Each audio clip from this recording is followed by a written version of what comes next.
You're supposed to be here. A woman, her eyes wide open and mouth painted bright red, shouts as if yelling, glaring down at me. I suddenly feel anxious and desperately ask questions, hoping to dissipate this feeling. Where is this? Did we come to play at this house? We're going in together, right? But the woman, with a shout of "Shut up," continues to glare down at me. And hidden in her shadow, a man looks on emotionlessly with pitch-black eyes. These two unemotional people are my parents. Parents who abandoned me 30 years ago when I was just 6 years old. That day, taken abruptly to an unfamiliar place, in front of an unfamiliar house. Just minutes before, I was excited about my first outing with my parents. As pressing the doorbell, my mother, as if fleeing, turned her back and headed for the car. Realizing I was being left behind, I clung to my mother's arm, begging, "Wait. I'll come with you." But she shook me off as if I were something filthy. Without a second glance at me, struggling and unable to stand on the road, my mother got into the car and drove off. The smell of the car's exhaust fumes intensely stung my nose. Trying to stand up and chase after the car, I struggled, but it was difficult for me to even stand up since I was born with only one leg. While I struggled to stand up, the car quickly disappeared out of sight. I was trembling with fear, unable to move. I was struggling to breathe, it's suffocating. I wanted to go home, wondering where I was. This is my last memory of my parents when I was 6 years old. It's been 30 years since I've seen them. And I have no intention of seeing them again. Protecting this life is my priority now.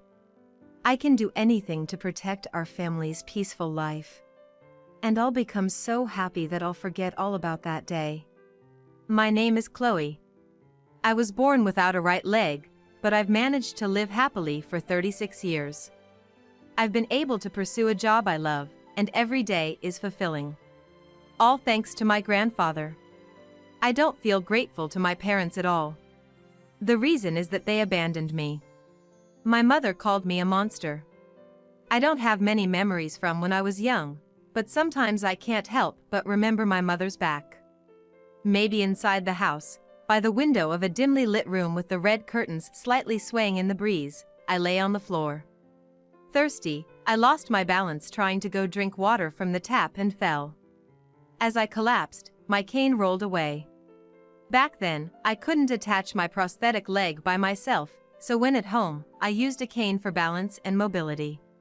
Since I didn't have much strength in my arms yet, I couldn't stand up and, wanting to retrieve my cane, I reached out for my mother's help. However, she turned her back on me, not even glancing at my outstretched hand begging for help. My mother couldn't bear the fact that I was different from other children. Back then, I believed it was my fault I wasn't loved. My father was hardly ever home, so my memories of him are even less than those of my mother. On the rare occasions he was around, he acted as if I was invisible. Even when I was struggling to climb stairs or couldn't reach the tap for water, he walked past me, or just watched TV in the living room.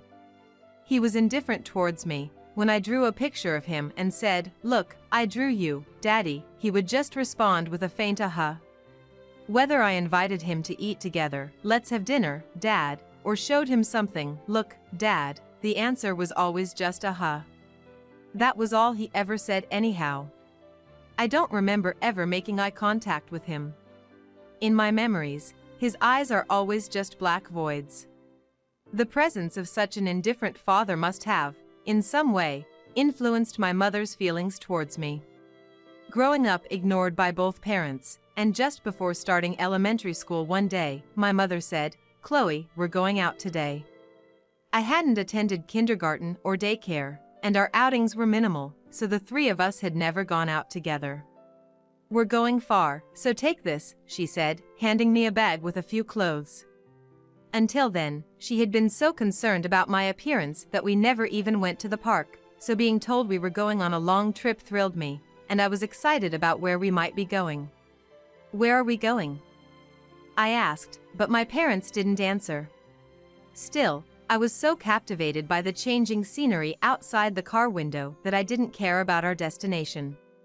I couldn't see my parents' faces from the back seat, but I remember seeing my father's chin through the rearview mirror, his stubble visible.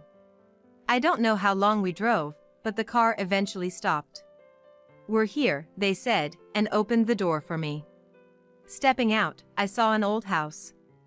"By then," said my mother, making me suddenly anxious. "Aren't you coming with me, Mom?" "Dad, where is this? Where are you and Mom going?"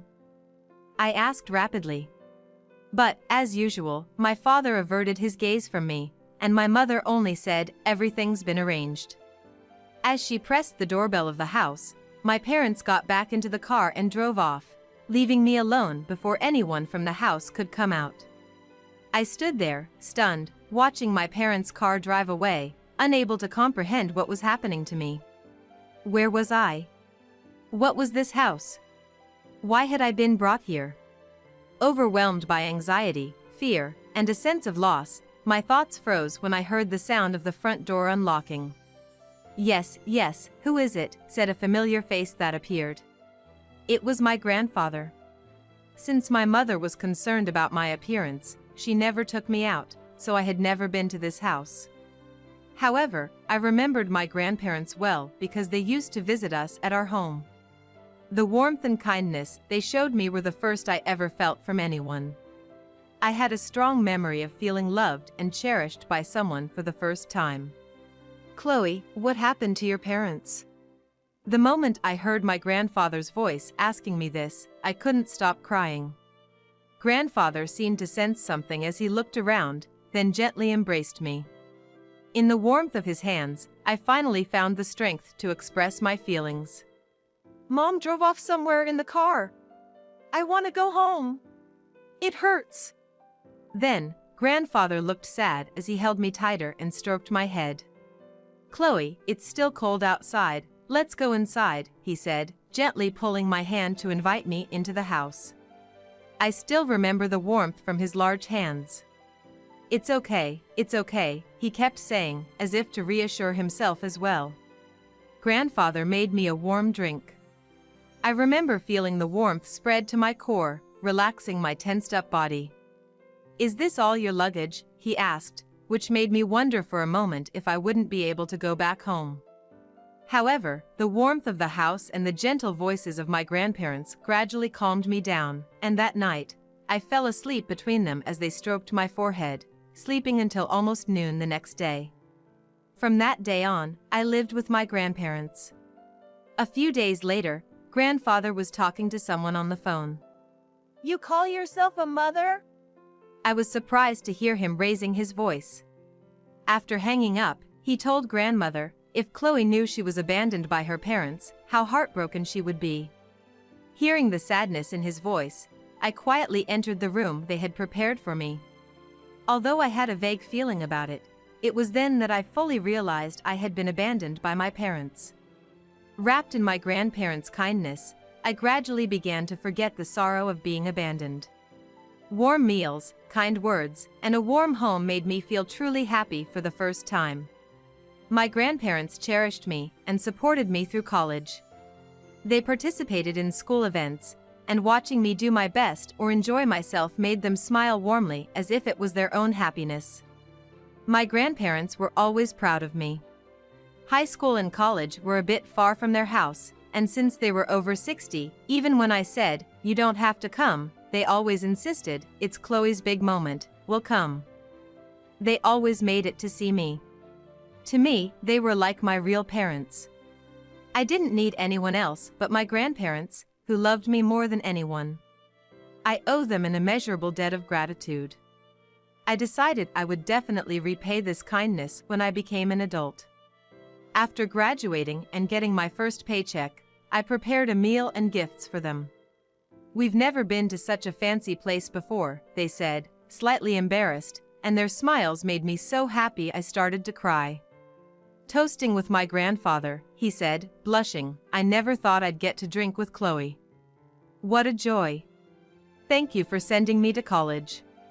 I was never lonely because you were always there for me, and I was so happy you came to all the events," I told them. "Your smile is what gives us energy." "We did it because we love you," Grandfather said, waving his hands in front of his face, trying to hide his embarrassment. His eyes seemed a bit teary then. When I gave them the teacups I bought as a present, they laughed. "We can't use something so precious that Chloe worked hard to buy." They held the teacups, looking at them for a long time. "It's been 30 years since my parents abandoned me. 30 years since I started living with my grandparents and became a family of 3. Since becoming a working adult, I've been determined to repay my grandparents, working tirelessly. Even if it meant cutting down on sleep or having no free time, as long as I was working towards my goal, I didn't mind the hardship. My 20s and 30s were fully dedicated to my job. If it paid, I took on any kind of job. Instead of spending on my own entertainment, I chose to save the money. This year, I finally achieved my goal of purchasing a high-rise condominium close to a station for the convenience of my elderly grandparents. They seem satisfied with our life in the condo, and we've been enjoying our peaceful days. While thinking about what to do next to make my grandparents happy, something unexpected happened. One morning during a holiday, while having coffee with my grandparents in the living room, the doorbell rang. The monitor showed a middle-aged couple. I had no idea who they were, but Grandfather peered over and showed clear anger. "What are you doing here now?" His voice made me look at the monitor again.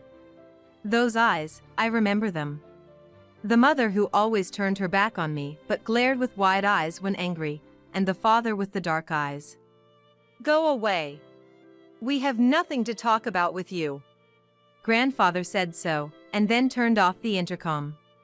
He went into his room, but the parents on the monitor didn't seem to be leaving. Ding dong, ding dong, ding dong. The doorbell rang over and over again, and the monitor showed other residents of the condo looking suspiciously from behind. Thinking that this could inconvenience the other residents, I decided to handle the situation. "There's nothing to talk about, please go back," I said firmly, but my mother wouldn't back down. She was staring intently at the monitor. Her large red mouth seemed almost capable of devouring someone. Beside her, my father, a shadowy figure with pitch-black eyes, muttered something incomprehensible. "I won't leave until you talk to me. Let me in the house right now." Despite being at the entrance, my mother yelled without concern for anyone else. "I've told you, we have nothing to discuss." I tried to refuse again, but she eagerly cut in. "Really? If you moved to a condo like this, you should have at least told us. If I hadn't heard it from Uncle Sam, we wouldn't even know where you're living now." The way my mother complained was all too familiar. Uncle Sam is my grandmother's younger brother. My grandmother had only one sibling, so we gave him our contact information in case of emergencies. We hadn't detailed to Uncle Sam that my parents had abandoned me, because he lived near my parents' home. It was out of consideration to ensure that no harm would come to Uncle Sam by talking about the situation. "Really? I had to pretend to be Uncle Sam's niece to get your address from him. He's seriously hard of hearing, so he didn't realize it was me and went on about how happy he is that you're living in such a nice place."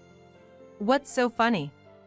Despite engaging in something akin to fraud, my mother spoke with a hearty laugh, as if she had lost any sense of being a person. "If you're earning enough to live in a place like this, you should be providing for us," she said, as if it were the most natural demand. "I can't give you any money," I replied, and her expression instantly turned sour. "What? What did you just say? Who do you think raised you?" she exploded in anger. "My grandparents raised me," I told her, and she cursed, "You ungrateful wretch. Do you have any idea how hard it was to raise someone like you? You owe us for the money we spent raising you to adulthood. It's only natural to repay your parents." My mother continued her assault, but I responded, "I don't recall being raised by you. My real parents are my grandparents," and I refused her demand for money. Still unwilling to back down, My mother continued to yell through the intercom until my grandfather emerged from the back room. What is all this noise about? I told you to leave. Grandfather yelled at my mother. When she retorted, we raised this child, so we taught her to repay her debts to us. My normally calm grandfather's face contorted with an anger I'd never seen before. You raised her? Do you not remember what you did to her 30 years ago? You left this small child on unfamiliar ground. Have you ever thought about how she felt then? When I hugged Chloe, she was trembling. Can you imagine how lonely, scared, and anxious she was? Then, my mother replied, but thanks to that, she grew up to be able to earn so much. It's all thanks to us, isn't it? Besides, your grandparents weren't lonely because of it, so be grateful. Her reasoning was disjointed and illogical. Grandfather sighed in disbelief. Do you still not understand that you're suffering because of the seeds you've sown yourself? Even when you knew you were pregnant, you wouldn't listen to us telling you to quit drinking and smoking for the baby's sake. After Chloe was born, you continued to drown yourself in alcohol and cigarettes. Even when we came to see how cute Chloe was and hugged her, she smelled of cigarettes because you were smoking that much. When my mother moved slightly, the smell of cigarettes wafted through the air, and with it, memories of my childhood home began to resurface in my mind. The red curtains swayed with the breeze, bringing with it the smell of my mother's cigarettes. Turning around, I could see the glowing tip of a cigarette at my mother's lips, lighting up red with each breath she took. As I tried to walk, I stumbled over several cans and bottles of alcohol scattered at my feet, falling over. The pink carpet slowly turned red as it soaked up the spilled liquor from the fallen bottle. It resembled a sea of blood. Whenever the alcohol spilled, my mother's eyes would bulge and redden with rage, and she would scream and throw cans at me. My father was indifferent, even if cans were thrown at me or my hair was pulled. He just sat in the dimly lit living room, piling more cigarette butts on an already overflowing ashtray. A haze of gray smoke lingering behind him. Occasionally, ash would fall with a soft thud from the overflowing ashtray. As these memories came flooding back, and the faces of my parents became vividly clear in my mind, I felt nauseous. What's the big deal? There are plenty of people who smoke and drink. Why am I the only one being blamed? My mother retorted unabashedly. Yes, there are many like that in the world. However, you often neglected Chloe's care because you were drunk. You wouldn't even notice when she fell because you were sleeping, or you left her hungry without providing meals. Right? Chloe was always covered in bruises, and it was so bad at times that the neighbors were concerned and reported to the office. Have you forgotten that we had to move because the rumors had spread? My grandfather countered like this, leaving my mother speechless and resorting to demanding, "Just let us in already.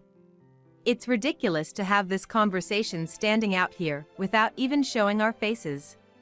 At that moment, a police officer appeared from behind, asking, "What's going on here?" "We received a report from a resident about a suspicious person and arguing," the officer explained. It seemed a resident who had been watching from behind had called the police after seeing my parents pressing the doorbell repeatedly. "It's just a family dispute, we're fine," my mother insisted, but grandfather said, "They're demanding money, please take them away." The officer seemed unsure how to handle the situation. My mother would be determined not to back down without getting my money. Considering the safety of my elderly grandparents, I too informed the officer. "I'm being extorted for money." My mother protested loudly, "I am this child's mother." "Indeed, she is my birth mother, but the parental relationship broke down 30 years ago when she abandoned me," I responded. "We were just asking them to leave because they're not residents here and are causing a disturbance." Remaining calm, I explained the situation, but my mother couldn't contain her anger in front of the officer, shouting, "This ungrateful monster of a daughter! Be grateful just for being born. Living in a place like this despite your looks, I won't hold back once you come out." My mother grew increasingly violent, kicking at the entrance's automatic doors. Watching my mother's rampage, the police officer intervened, and my father muttered, "Gimme a break." I watched as the police officer, telling my mother to calm down, escorted her away, saying, "Let's go to the police station." Following behind my mother, who was being escorted away by the police officer in a semi-forced manner, my father appeared significantly smaller than before, with hunched shoulders and his hands fidgeting weakly as he walked. Later, the police contacted us to explain my parents' situation. After abandoning me, they attempted to start a business with an online shop, but without any sales or operational skills, my father having only office work experience and my mother disliking work, they failed miserably.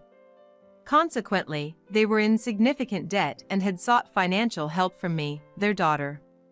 The situation was resolved with a warning from the police at that time, but they returned later. They had watched our apartment from a park across the street all night, demanding, "We've been waiting all night, let us in. We'll leave if you give us money." And even they left letters demanding money. "Pay up. Deposit money into this account. Don't forget the debt you owe me for giving you birth. You're really not worth living," and so on. Eventually, their demands escalated to coercive tactics, like signing as a guarantor for their debts, prompting me to consult a lawyer. We discussed pursuing legal action for extortion and emotional abuse. The lawyer prepared an official document against my parents. They must not approach our family in any way going forward. They must not demand any money. The document stated that if these two conditions were not met, legal action would be taken and damages claimed. I wasn't interested in damages, I just wanted to keep them away immediately. That's why the document included the possibility of claiming damages as a means to achieve this. This approach worked effectively since my financially struggling parents ceased their visits. I was able to focus on my work with peace of mind. Being a writer, my lack of a leg and the treatment I received from my parents have given me a unique sensitivity and perspective, enabling me to thrive as an author. Above all, the immense love I received from my grandparents has been a significant source of inspiration for my children's literature, allowing me to create works that convey warmth and humanity to children. My children's literature is said to have the potential to carve out a new niche like never before, and it has recently become a topic of conversation. As a result, I've been asked to make appearances in the media as Chloe, and the opportunities for me to show my face and participate have been increasing. Although I personally don't use social media, in recent years, the pasts of public figures have a way of being unearthed from seemingly nowhere. I've become one of those figures, with my story of being abandoned by my parents and raised by my grandparents spreading widely without my consent. I had come to terms with my past as just that, history, but the public reaction upon learning about it hasn't been so straightforward, with considerable criticism directed at my parents. Burdened with a substantial debt, my parents led a hellish existence, working day and night to make ends meet. However, because they worked locally, the fact that they were my parents quickly became widely known.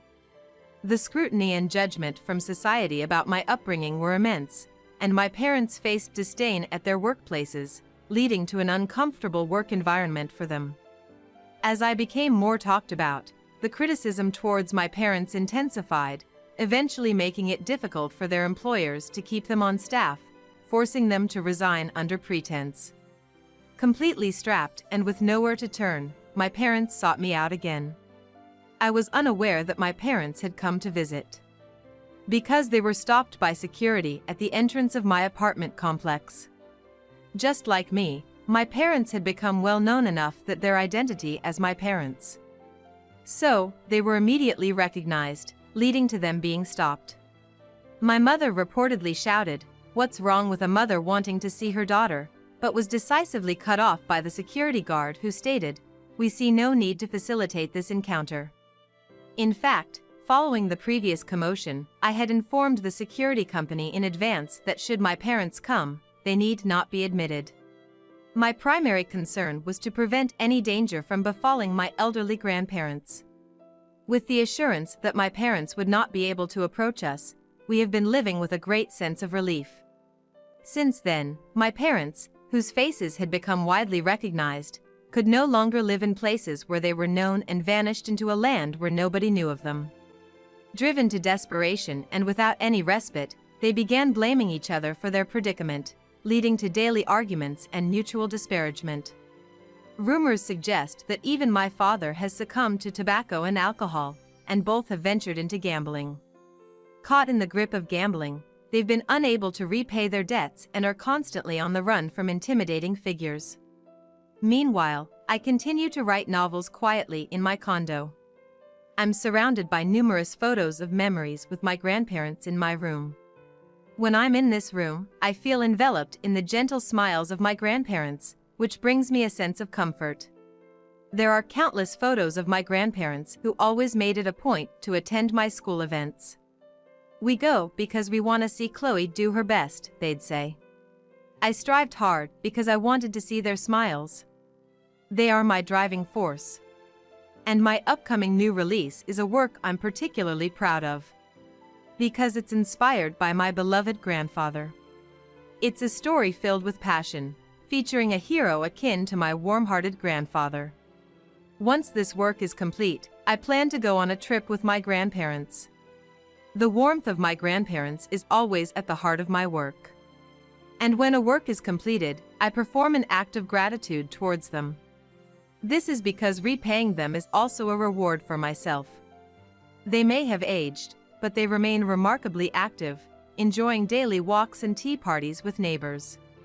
I hope for us to continue living this peaceful life together indefinitely.